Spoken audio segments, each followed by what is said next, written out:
बिहार देश का तीसरा सबसे बड़ा राज्य, जहां 7.25 करोड़ मतदाताओं ने एक इतिहास रचा। नवंबर 6 और 11 को बिहार विधानसभा चुनाव में एक शक्तिशाली संदेश दिया गया। नीतीश कुमार की अगुवाई वाला राष्ट्रीय जनतांत्रिक गठबंधन एनडीए ने 202 सीटों पर कब्जा जमाकर एक भारी जीत हासिल की है। इस जीत के पीछे छिपा है एक गहरा राजनीतिक विश्लेषण, मतदान प्रतिशत से लेकर जातिगत वोटों तक का एक पूरा खेल, 2 दशक पुरानी जंगल राज की दहशत और 1 करोड़ महिलाओं को 10,000 रुपए का सीधा लाभ बिहार की राजनीति का केंद्र बन गया। यह है बिहार का 2025 का चुनावी विस्फोट, जो राष्ट्रीय राजनीति को भी नई दिशा दे रहा है। बिहार के चुनाव इतिहास में सन 1951 से लेकर अब तक कोई भी विधानसभा चुनाव इतने मतदाताओं को प्रेरित नहीं कर पाया था। 67% का मतदान प्रतिशत बिहार के इतिहास में सर्वोच्च रिकॉर्ड है। पहले चरण में 65% से अधिक मतदान हुआ, जबकि दूसरे चरण में ये संख्या 70% तक पहुंच गई। सबसे चौंकाने वाली बात यह है कि बिहार की महिलाओं ने अपने पुरुषों को भी पीछे छोड़ दिया। महिला मतदान 72% रहा, जबकि पुरुषों में यह मात्र 63% था। यह सिर्फ एक आंकड़ा नहीं है, यह एक सामाजिक क्रांति है जो भारतीय लोकतंत्र में एक नया अध्याय जोड़ता है। महिलाएं ही सबसे बड़ी कारक रहीं, क्योंकि उन्हें नीतीश कुमार की सरकार से सीधा लाभ मिला। अगस्त 2025 में नीतीश कुमार की सरकार ने मुख्यमंत्री महिला रोजगार योजना की घोषणा की। इस योजना के तहत बिहार की महिलाओं को सीधे 10,000 रुपए का पहला किश्त दिया गया। यह केवल एक बार का लाभ नहीं था। बाद में जब ये महिलाएं अपना खुद का छोटा मोटा व्यापार शुरू करती तो उन्हें 2 लाख रुपए तक की अतिरिक्त कर्ज दिया जाएगा। सितंबर 26 को प्रधानमंत्री नरेंद्र मोदी ने इस योजना को लॉन्च किया। पहले ही किश्त में 75 लाख महिलाओं को 10,000 रुपए हस्तांतरित किए गए। अक्टूबर 3 को नीतीश कुमार ने फिर से 25 लाख महिलाओं को 10,000 रुपए ट्रांसफर किए। कुल मिलाकर 1 करोड़ महिलाओं को 10,000 रुपए सीधे उनके बैंक खातों में पहुंचाए गए। यह हर परिवार में प्रवेश कर गया। हर महिला ने इसे महसूस किया, इसका आभास किया। 72% महिला मतदान का यही मूल कारण है। मुख्यमंत्री प्रतिज्ञा योजना के तहत युवाओं को इंटर्नशिप का पैसा दिया गया। 12वीं पास को 4,000 रुपए, ITI डिप्लोमा वालों को 5,000 रुपए, ग्रेजुएट्स को 6,000 रुपए हर महीने दिया गया। मुख्यमंत्री कलाकार पेंशन योजना के तहत कलाकारों को 3,000 रुपए मासिक पेंशन दी गई। 50 साल की उम्र के बाद 10 साल की कला साधना के बाद यह लाभ प्रदान दिया गया। बेरोजगारी भत्ता योजना के तहत 12वीं या ग्रेजुएट को अगर नौकरी नहीं मिली तो 1,000 रुपए हर महीने 2 साल तक दिया गया। बुजुर्ग पेंशन में 700 रुपए प्रति महीना की बढ़ोतरी की गई। कुल 1.25 करोड़ लोगों को यह लाभ मिला। विकास मित्र को 25,000 रुपए की एक मुश्त राशि टैबलेट्स खरीदने के लिए दी गई। शिक्षा सेवा को स्मार्टफोन के लिए 10,000 रुपए प्रदान किए गए। नीतीश कुमार की सरकार ने यह सब 20 साल में किया है। जब वो 2005 में सत्ता में आए तो महिलाओं को ही पंचायतों में 50% आरक्षण दिया। 2007 में शहरी निकायों में भी 50% आरक्षण प्रदान किया। सरकारी नौकरियों में 35% महिलाओं के लिए आरक्षण सुनिश्चित किया। यह सब एनडीए ने किया है। महिलाएं इसी को देकर मतदान में आई।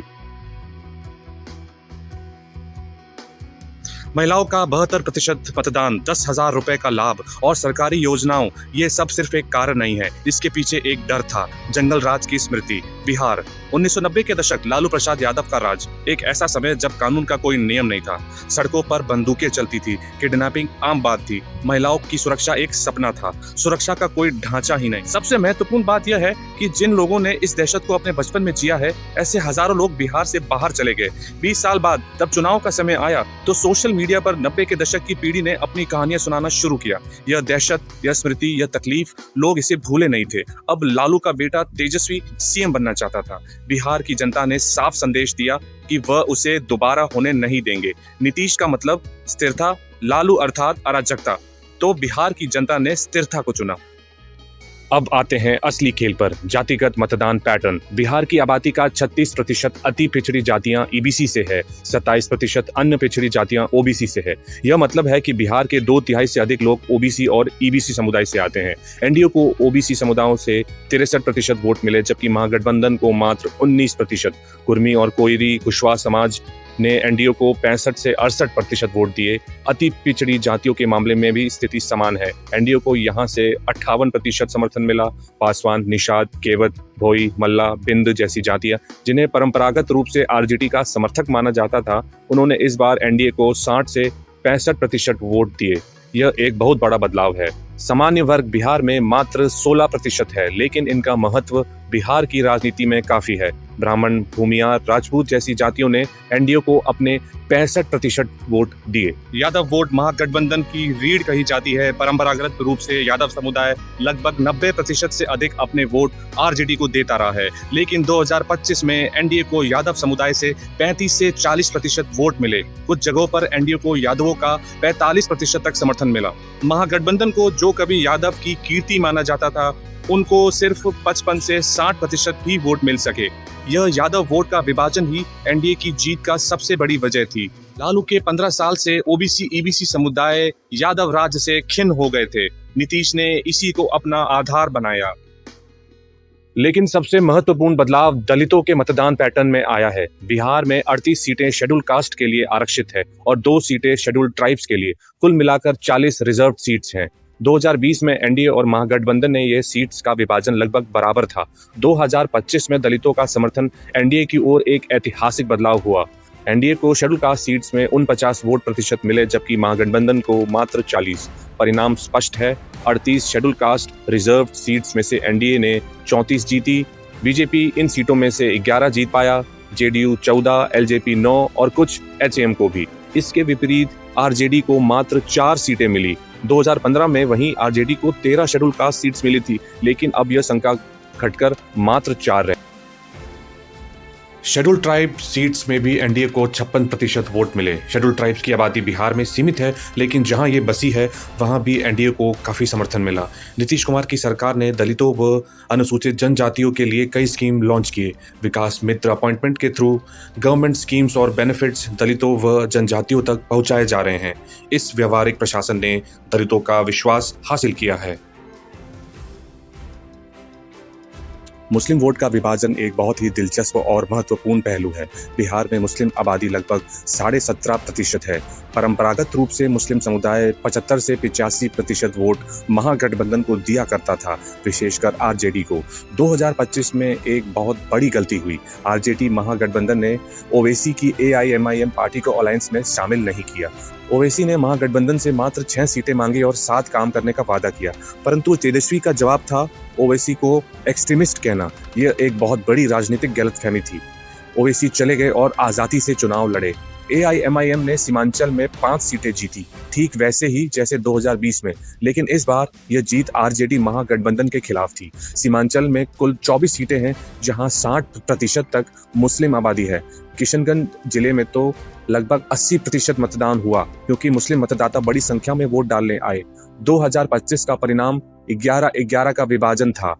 जहां एआईएमआईएम ने जीता, वहां आरजेडी को नुकसान हुआ। यह मुस्लिम वोट का विभाजन महागठबंधन के लिए घातक साबित हुआ। आरजेडी को सर्वाधिक वोट शेयर 23% मिला, लेकिन सीटें पीछे रह गई।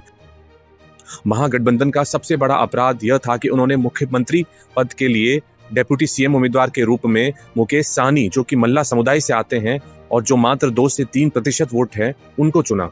यह तब जबकि मुस्लिम आबादी 17% से ज्यादा है, मतलब मुसलमान सिर्फ दरी बिछाने तक सीमित। यह एरोगेंस महागठबंधन को डुबा गई। तेजस्वी यादव को राघोपुर से 10,000 वोटों से जीत मिली, लेकिन मतगणना के समय वे लगभग 5,000 वोटों से पीछे चल रहे थे। राघोपुर उनके पारिवारिक किला कहा जाता है। इसी सीट से उनके पिता लालू, उनकी मां राबड़ी देवी सीएम रही हैं। 2015 से लेकर अभी तक तेजस्वी इसी सीट से जीते रहे हैं, लेकिन 2025 में यह नेल बाइटिंग कॉन्टेस्ट हुआ। मात्र 10,000 वोटों का अंतर। यह विभाजन यादव वोटों के बिखराव का प्रत्यक्ष प्रमाण बना। भोजपुर बिहार के पश्चिमी हिस्से में स्थित है और 2020 में महागठबंधन का गढ़ माना जाता था। कुल 7 सीटें हैं: आरा, अगियाव, बारा, तारारी, संदेश, जगदीशपुर, शाहपुर। 2020 में महागठबंधन को 5 सीटें मिली थी, परंतु 2025 में एनडीए ने सभी 7 सीटें जीत ली। यह एक पूर्ण सफाई थी। आरा में बीजेपी का संजय सिंह 20,000 वोटों के अंतर से जीता। संदेश में जेडीयू के राधा चरण शाह ने आरजेडी के दीपू शाह को महज 27 वोटों के अंतर से हराया। यह सबसे नजदीकी मुकाबला था। बारहरा में बीजेपी का राघवेंद्र प्रताप सिंह ने भारी जीत हासिल की। यह बदलाव ओबीसी वोट के साथ ईबीसी वोट के विभाजन को दर्शाता। सीमांचल में 24 सीटें हैं और यह महागठबंधन की ऐतिहासिक जमीन है। यहाँ 60% तक मुस्लिम आबादी है। 2025 का परिणाम 11-11 का विभाजन है। AIMIM के 5 सीटों के कारण महागठबंधन को नुकसान हुआ है।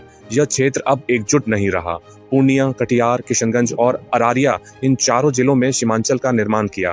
पूर्णिया में 77%, कटिहार में 78% का मतदान हुआ। ये जिले पारंपरिक रूप से महागठबंधन के मजबूत क्षेत्र थे, लेकिन AIMIM के प्रवेश के कारण वोट बढ़ गया। मिथिला क्षेत्र में कुल 58 सीटें हैं। शिवहर, सीतामढ़ी, मधुबनी, दरभंगा, मुजफ्फरपुर, वैशाली और समस्तीपुर, यह क्षेत्र भी पारंपरिक रूप से महागठबंधन का गढ़ माना जाता था। 2025 में एनडीए ने यहां भी एक मजबूत प्रदर्शन किया। मधुबनी में 10 सीटें हैं और एनडीए इनमें से बहुमत पे रहा। यह क्षेत्र अब मजबूती से एनडीए के साथ खड़ा है। महिलाओं की सक्रिय भागीदारी इस क्षेत्र में विशेषकर नजर आई। कोसी क्षेत्र में कुल 31 सीटें हैं। सुपौल, मधेपुरा, सहरसा, बेगूसराय, खगड़िया, भागलपुर, यह क्षेत्र बिहार के पूर्वी हिस्से में स्थित है। 2025 में एनडीए ने इस क्षेत्र में भी मजबूत प्रदर्शन किया है। बेगूसराय में 7 सीटें हैं और भागलपुर में भी 7। ये दोनों जिलों में एनडीए को बहुमत मिला। कोसी क्षेत्र का मतदान प्रतिशत भी काफी अच्छा रहा।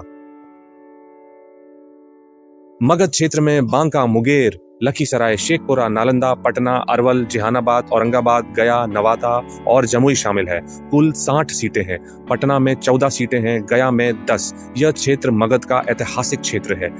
2025 में एनडीए ने इस क्षेत्र में भी विजय प्राप्त की। गया और पटना दोनों में एनडीए के लिए एक मजबूत प्रदर्शन हुआ। चंपारण क्षेत्र, जहां पश्चिमी और पूर्वी चंपारण मिला के कुल 21 सीटें हैं। 2020 में एनडीए ने इन क्षेत्रों में से 17 सीटें जीती थी। 2025 में भी एनडीए ने चंपारण क्षेत्र में अपनी मजबूत स्थिति बनाई है।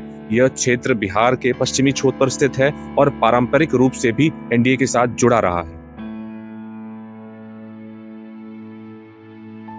सारण क्षेत्र, जहां पहले महागठबंधन की मजबूत पकड़ थी, उसमें भी एनडीए को मजबूत परिणाम मिले हैं। गोपालगंज, सिवान, सारण, भोजपुर, बक्सर, कैमूर, रोहतास और औरंगाबाद, इन सबको मिलाकर कुल 49 सीटें। इस व्यापक क्षेत्र में एनडीए ने 2020 की तुलना में बहुत अच्छा और बेहतर प्रदर्शन किया। अंतिम आंकड़े स्पष्ट हैं। एनडीए को कुल 202 सीटें मिली। इसमें से बीजेपी को 90, जेडीयू को 85, महागठबंधन को मात्र 35 सीटें मिली, जिसमें से आरजेडी को 25, कांग्रेस को 6। अन्य दलों में एआईएमआईएम को 5 सीटें मिली। एक महत्वपूर्ण विडंबना है कि आरजेडी को सबसे ज्यादा वोट शेयर 23% मिला, लेकिन सीटों में सबसे पीछे रहा। यह भारतीय चुनाव प्रणाली का एक अद्भुत तंत्र है।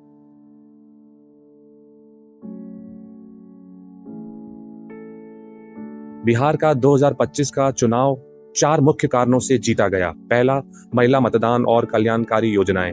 72% महिला मतदान, 1 करोड़ महिलाओं को 10,000 रुपए, महिलाओं के लिए 50% आरक्षण। यह सब नीतीश के 20 साल का फल है। दूसरा, जंगल राज की दहशत। 20 साल पहले की लालू का भय, उस समय के दर्दनाक अनुभव, यह सब जनता के मन में बैठे हैं। नीतीश का मतलब स्थिरता और लालू का मतलब अराजकता। बिहार की जनता अब यही समझती है, इसीलिए बिहार ने स्थिरता चुनी है। तीसरा कारण, जातिगत समीकरण में क्रांतिकारी बदलाव।